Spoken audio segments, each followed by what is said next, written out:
परसाटोला। तनिक सुनी लेव भैया मोर हमार मन के ना गावला सुनी देवाजी। तनिक सुनी लेव संगी मोर हमार मन के ना गावला सुनी देवाजी। सुनी लेवा भैया मोर परसाटोला। सुनी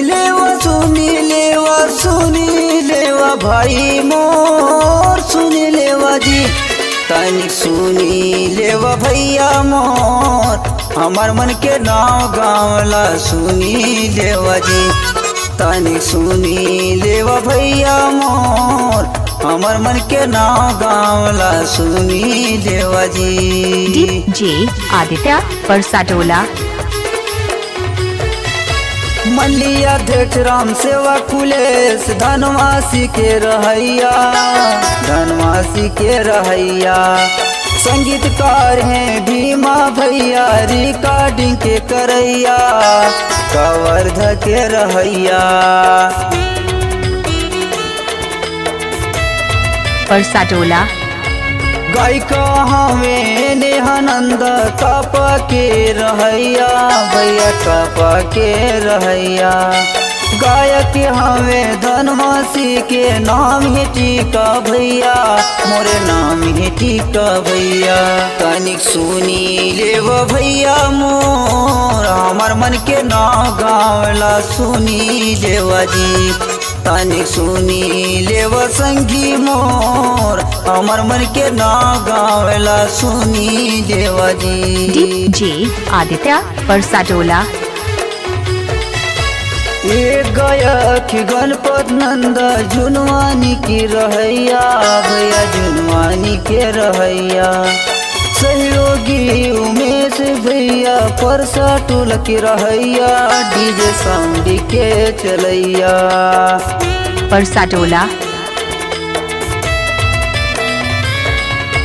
समर्थन देते हमला संगी दीपक कुलेश भैया मुर्गा धनवासी के रहैया। उद्घोषक योधे सारीवान जलगा टोल के रहैया भैया जलगा टोल के रहैया। तनिक सुनी लेव भैया मोर हमार मन के ना गावला सुनी देवा जी। तनिक सुनी लेव संगी मोर हमार मन के ना गावला सुनी देवा जी। परसाटोला। एमपी के रहैया संगी भोपाल है राजधानी हमार भोपाल है राजधानी। तोर बीच में हमने रहतन यही है हमार निशानी यही है हमार निशानी। डीजे आदित्य परसाटोला।